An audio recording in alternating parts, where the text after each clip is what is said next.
Students, कैसे हो? नियमित अध्ययन कर रहे हो? कल हमने लोकसभा के बारे में पढ़ा था, राज्यसभा के बारे में पढ़ा था, लोकसभा के गठन, राज्यसभा के गठन। उसके बाद हमने संसद की शक्तियां पढ़ी थी और आज हम पढ़ेंगे लोकसभा व राज्यसभा की शक्तियां।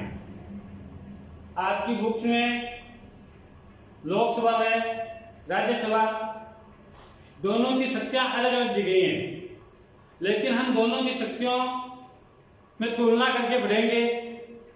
मैंने पहले भी कहा था कि इन बिंदुओं को याद कर लेना आप। इनमें ज्यादा डिफरेंस नहीं है, ज्यादा अंतर नहीं है लोकसभा और राज्यसभा की शक्तियों में। जो अंतर है वो आपको बता दिया जाएगा। तो हम बात करते हैं लोकसभा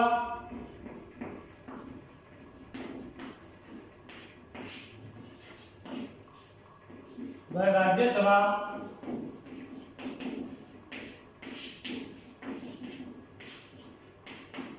की शक्तियां व कार्य।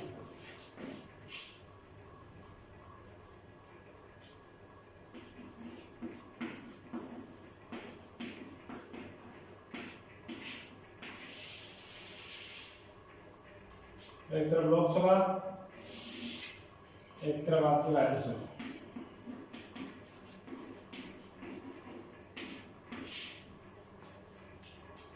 सबसे पहली शक्ति, सबसे पहला कार्य क्या है? विधायी शक्ति। विधायी शक्ति विधि यानी कानून, यानी कानून से संबंधित शक्तियां। लोकसभा और राज्यसभा की कानून से संबंधित शक्तियां कौन कौन सी हैं? तो इसमें हमारे संविधान में सूचियां दी गई हैं, जैसे संघीय सूची, संसूची, समवर्ती सूची, राज्य सूची, अवशिष्ट विषय, अवशिष्ट विषय ये दिए गए हैं। तो इसमें लोकसभा और राज्यसभा को समान शक्तियां प्राप्त है। आपको दोनों में एक ही बात लिखनी है, संघीय सूची, समवर्ती सूची, राज्य सूची और अवशिष्ट विषय। यानी संघीय सूची और समवर्ती सूची के विषयों पर कानून बनाने का अधिकार किसको है? संसद को। किसको है? संसद को। यानी संसद के दोनों सदन, लोकसभा और राज्यसभा दोनों संघीय सूची और समवर्ती सूची के विषयों पर कानून बना सकते हैं। उसके बाद आता है आपका अवशिष्ट विषय। अवशिष्ट विषय पर भी संसदीय कानून आती है। रहा राज्य सूची, राज्य सूची के विषयों पर भी आवश्यकता पड़ने पर संसद द्वारा कानून बनाया जा सकता है। इसमें केवल वित्तीय विधेयक को छोड़कर कोई भी साधारण अवित्तीय विधेयक है, उस पर संसद का कोई भी सदन किसी भी विधेयक को प्रस्तावित कर सकता है। तो यह थी आपकी विधायी शक्ति, यानी कि संघीय सूची, समवर्ती सूची, राज्य सूची, अवशिष्ट विषयों पर कानून बनाने का अधिकार संसद के दोनों सदनों, लोकसभा व राज्यसभा को समान है। किसी भी साधारण अवित्तीय विधेयक पर, किसी भी साधारण अवित्तीय विधेयक पर दोनों कानून बना सकती हैं। उसके बाद आता है आपका दूसरा आता है वित्त विधेयक। दूसरा कौन सा है? विधायी शक्ति के बाद वित्तीय शक्ति।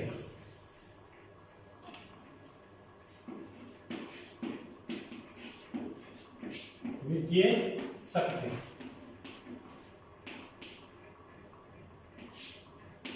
संविधान के अनुच्छेद 109 के अनुसार, संविधान के अनुच्छेद 109 के अनुसार वित्त संबंधी कानून बनाने का अधिकार केवल लोकसभा को। केवल किसका है? लोकसभा। संविधान के अनुच्छेद 109 के अनुसार वित्त संबंधी कानून बनाने का अधिकार केवल किसका है?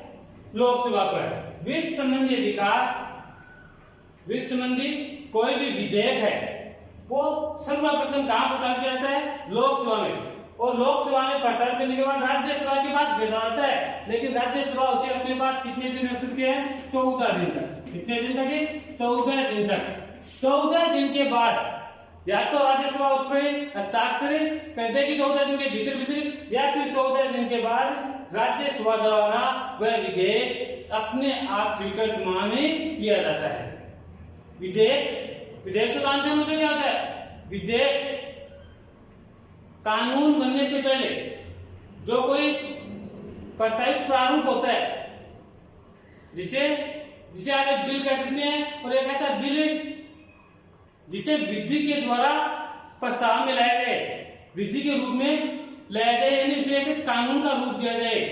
कानून का रूप देने से पहले का जो बिल होता है वो क्या होता है? विधेयक। और विधेयक अगर बीच विधेयक है तो वह कहाँ? लोकसभा में प्रस्तावित किया जाएगा। लोकसभा में प्रस्तावित करने के बाद राज्यसभा के पास भेजा जाता है, और राज्यसभा उसे 14 दिन तक अपने पास रख सकती है। 14 दिन के भीतर राज्यसभा हस्ताक्षर कर दे तो वह विधेयक राष्ट्रपति के पास जाता है। अगर नहीं भी करे तो भी वह राज्यसभा द्वारा पारित माना जाता है। राज्यसभा इस विधेयक पर स्वीकृति से पहले लोकसभा को कुछ सलाह दे सकती है, इसके संशोधन में करने के लिए कुछ बातें कह सकती है, लेकिन ये जरूरी नहीं कि उसे लोकसभा स्वीकार करे। ये लोकसभा की इच्छा पर निर्भर करता है कि राज्यसभा द्वारा दी गई सलाह को माने या नहीं माने। उसके बाद वित्तीय शक्ति के बाद तीसरी शक्ति है कार्यपालिका पर नियंत्रण संबंधी शक्ति। कार्यपालिका पर नियंत्रण संबंधी शक्ति। तो विद्यार्थियों, आपको यह बात ध्यान में है कि भारत में कौन सी शासन प्रणाली अपनाई गई है? संसदात्मक शासन प्रणाली। कौन सी? संसदात्मक शासन प्रणाली अपनाई गई है। और संसदात्मक शासन प्रणाली में कार्यपालिका यानी कि मंत्रिमंडल किसके प्रति? संसद के प्रति। संसद व्यवहार में देखा किसके प्रति? लोकसभा के प्रति क्या होता है? मंत्रिमंडल संसद के प्रति उत्तरदायी होता है। यानी कि मंत्रिमंडल अपने पद पर तभी तक रह सकता है जब तक उसे लोकसभा का विश्वास ही प्राप्त हो। यही शक्ति हम अगर राज्यसभा में देखें तो राज्यसभा में के प्रति उत्तरदायी नहीं होता। मंत्रिमंडल है, ये राज्यसभा के प्रति उत्तरदायी नहीं होता है। राज्यसभा के सदस्य हैं, ये मंत्रियों से प्रश्न, पूरक प्रश्न, आलोचना कर सकते हैं। प्रश्न पूछ सकते हैं, पूरक प्रश्न पूछ सकते हैं, आलोचना कर सकते हैं। लेकिन राज्यसभा के सदस्य किसी मंत्री को अविश्वास प्रस्ताव द्वारा उनके पद से नहीं हटा सकते। समझ गए ना बात को? कार्यपालिका पर नियंत्रण संबंधी शक्ति में लोकसभा का क्या शक्ति है कि लोकसभा के प्रति मंत्रिमंडल उत्तरदायी होती है। इसलिए मंत्रिमंडल केवल तभी तक अपने पद पर बनी रह सकती है जब तक उसे लोकसभा का विश्वास ही प्राप्त हो। लेकिन राज्यसभा के सदस्य हैं, ये केवल मंत्रियों से प्रश्न पूछ सकते हैं, पूरक प्रश्न पूछ सकते हैं। संसद में जैसे संसद की प्रतिदिन शुरुआत होती है तो शुरुआत का जो 1 घंटे का कार्यकाल होता है 11 से 12 बजे का वह प्रश्नकाल होता है, जिसमें संसद सदस्यों द्वारा मंत्रियों से प्रश्न, पूरक प्रश्न पूछे जाते हैं, उनकी आलोचना की जाती है। आलोचना कर सकते हैं, लेकिन अविश्वास प्रस्ताव द्वारा उन्हें पद से हटा नहीं सकते। तो यह थी आपकी कार्यपालिका पर नियंत्रण संबंधी शक्ति। उसके बाद आता है आपका चौथी शक्ति आती है संविधान में संशोधन की शक्ति। चौथी शक्ति आती है संविधान में संशोधन की शक्ति।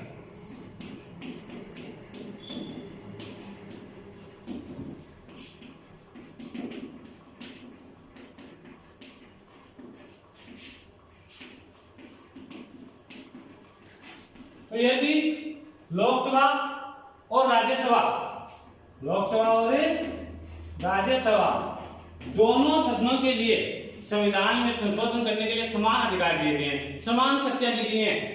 भारतीय संविधान के अनुच्छेद 368 के अनुसार, अनुच्छेद 368 के अनुसार भारतीय संविधान में संशोधन करने का प्रस्ताव संसद के किसी भी सदन में, यानी लोकसभा या राज्यसभा किसी भी सदन में प्रस्तावित किया जा सकता है। और संसद का अगर कोई एक सदन इस प्रस्ताव को अस्वीकार करता है तो भारतीय संविधान में किसी प्रकार का कोई संशोधन नहीं किया जा सकता।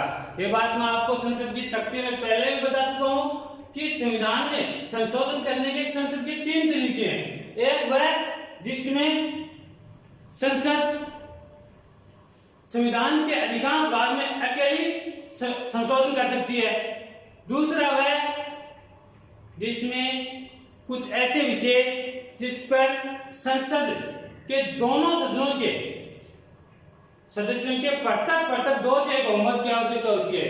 और तीसरे ऐसे संविधान संशोधन जिसमें संसद के दोनों सदनों के 2/3 पृथक बहुमत के साथ साथ संसद के दोनों सदनों के 2/3 पृथक बहुमत के साथ साथ आधे राज्यों के विधानमंडल के सदस्यों की स्वीकृति भी क्या होती है, आवश्यक होती है।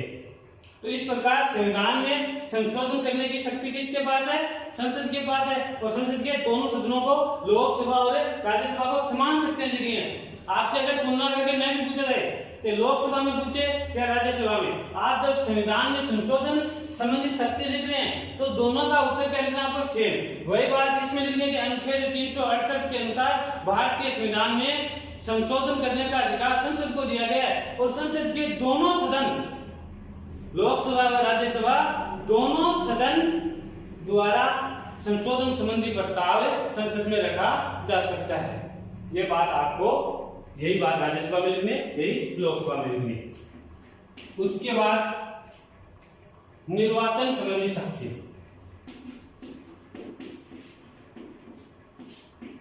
निर्वाचन संबंधी शक्ति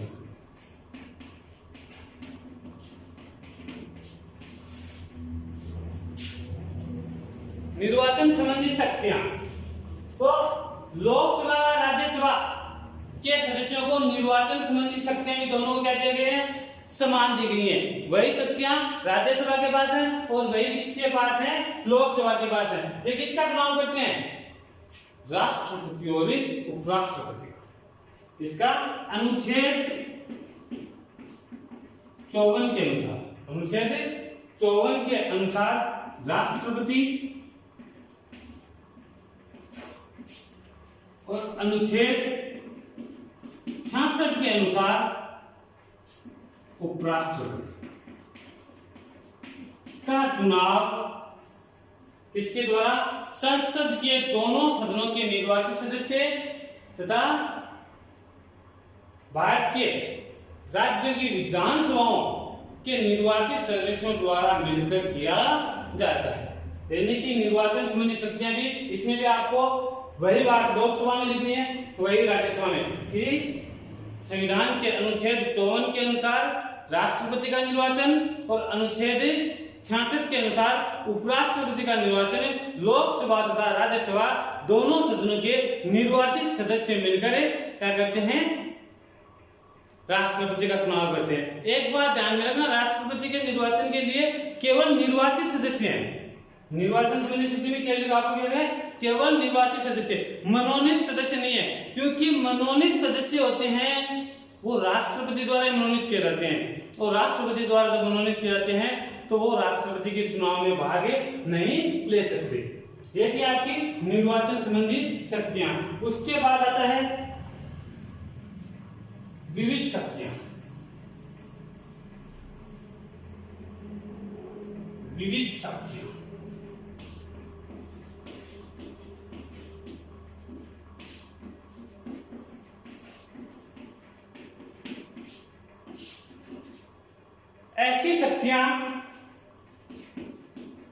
ऐसी शक्तियां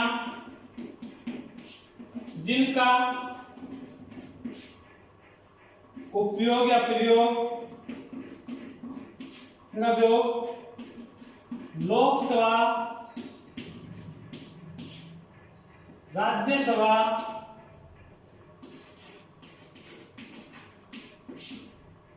के साथ मिलकर करती है। लोकसभा राज्यसभा के साथ मिलकर करती है। ऐसी शक्तियां जिनका उपयोग लोकसभा राज्यसभा के साथ मिलकर यानी संसद के दोनों सदन साथ मिलकर करते हैं। जैसे हमने निर्वाचन में क्या किया था, राष्ट्रपति का निर्वाचन है तो दोनों सदन साथ मिलकर करते हैं, उपराष्ट्रपति का निर्वाचन दोनों सदन साथ मिलकर करते हैं। कुछ और भी ऐसी शक्तियां हैं, जैसे राष्ट्रपति को,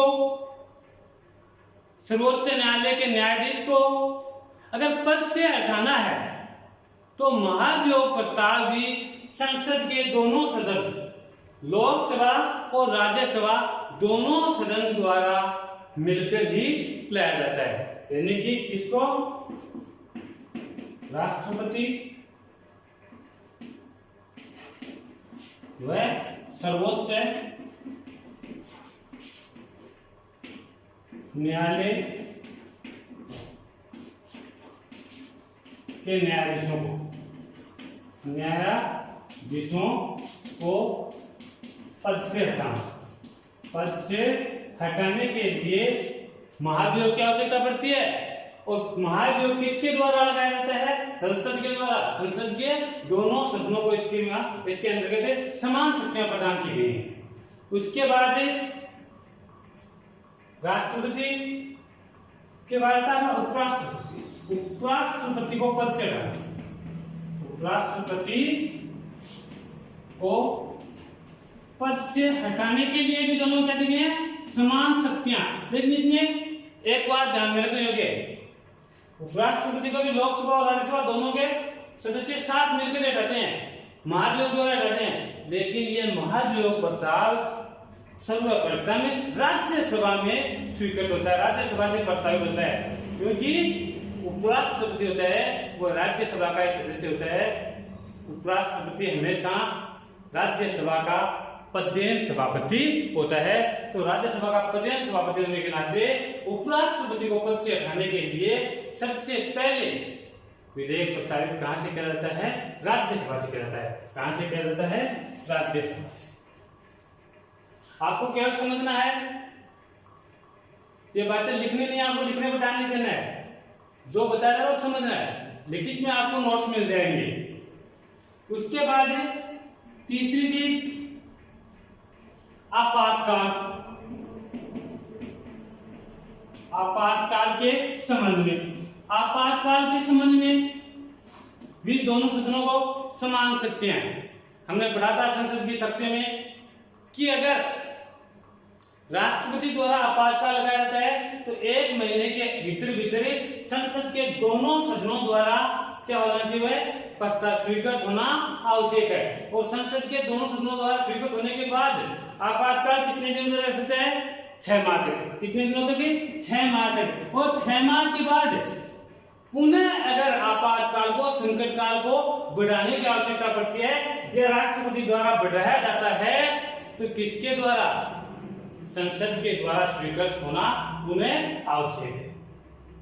तो यह थी आपकी विविध शक्तियां जिनका प्रयोग लोकसभा तथा राज्यसभा दोनों सदन साथ मिलकर करते हैं। उसके बाद आती है आपकी विशेष अधिकार या विशेष शक्तियां। राज्यसभा की विशेष शक्तियां, विशेष शक्तियां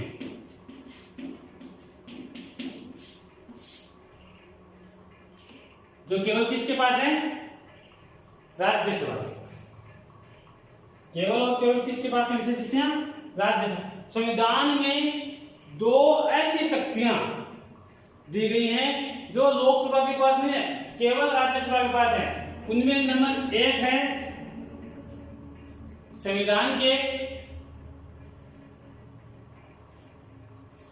अनुच्छेद 249 के अनुसार, संविधान के अनुच्छेद 249 के अनुसार राज्यसभा के उपस्थित सदस्य और मतदान में भाग लेने वाले सदस्यों के 2/3 बहुमत से राज्यसभा के सदस्य राज्य सूची के किसी विषय को राष्ट्रीय सरकार यानी राष्ट्रीय महत्व का विषय घोषित कर सकते हैं। और राष्ट्रीय महत्व का विषय घोषित करने पर उस विषय पर राज्य सूची पर कानून बनाने का अधिकार किसको होता है? राज्य के विधानमंडल को होता है। लेकिन राज्यसभा के सदस्यों द्वारा अगर उसे राष्ट्रीय विषय का राष्ट्रीय महत्व का घोषित कर दिया जाता है तो उस विषय पर किसके द्वारा? केंद्र सरकार द्वारा यानी भारत की संसद द्वारा कानून बनाए जा सकते हैं। यह था आपका अनुच्छेद 249। उसके बाद संविधान के अनुच्छेद 312 के अनुसार, संविधान के अनुच्छेद 312 के अनुसार राज्यसभा के सदस्य अपने 2/3 बहुमत से बहुमत से केंद्र सरकार को नई अखिल भारतीय सेवाएं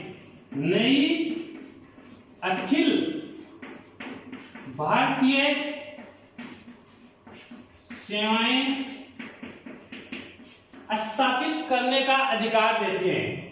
अखिल भारतीय सेवाएं कौन सी होती हैं? पता है क्या बच्चों आपको?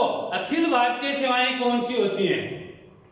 अखिल भारतीय सेवाएं हैं वो 3 प्रकार की सेवाओं से मिलकर बनती है। मैं आपको बताता हूं। और 3 प्रकार की हैं। एक तो आपका IAS, एक आपका IPS और एक आपका IAS। ये तीनों प्रकार की सेवाएं मिलकर किसका निर्माण करती हैं? अखिल भारतीय सेवा। यानी IAS Indian administration service, IPS Indian police service, IFS Indian forest service. भारतीय प्रशासनिक सेवा, भारतीय पुलिस सेवा, भारतीय वन सेवा, ये तीनों मिलकर क्या करते हैं? अखिल भारतीय सेवाएं। और इन पर इनको स्थापित करने का अधिकार किसके पास होता है? राज्य सरकार के पास होता है। लेकिन राज्य सभा को अगर लगे कि किसी अधिकारी को या किसी IPS, IAS, IFS अधिकारी को केंद्र सरकार के अधीन काम करवाना है तो वो क्या करते हैं? अनुच्छेद 312 के अनुसार नई अखिल भारतीय सेवाएं स्थापित करने का अधिकार केंद्र सरकार को दे सकते हैं। तो ये थी आपकी लोकसभा व राज्यसभा की शक्तियां। इसी के साथ हमारा चैप्टर तो केंद्र सरकार चल रहा है, उसका पहला अंक व्यवस्थापिका समाप्त होता है। और व्यवस्थापिका में से जो 7 नंबर के क्वेश्चन बनते हैं उसमें आपके नंबर नहीं कटने चाहिए, क्योंकि व्यवस्थापिका में पहला क्वेश्चन बनता है वो बनता है आपका संसद का गठन, यानी लोकसभा और राज्यसभा का गठन।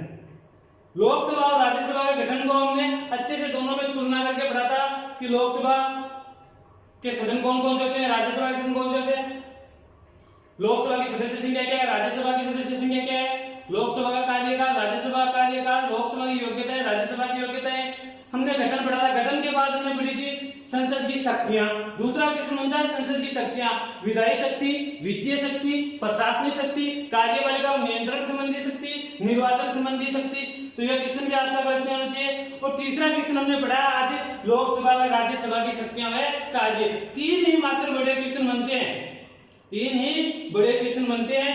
इससे टॉपिक से व्यवस्थापिका से। इसके बाद हम नेक्स्ट क्लास में अध्ययन करेंगे सरकार के दूसरे अंक कार्य कार्यक्रम। धन्यवाद।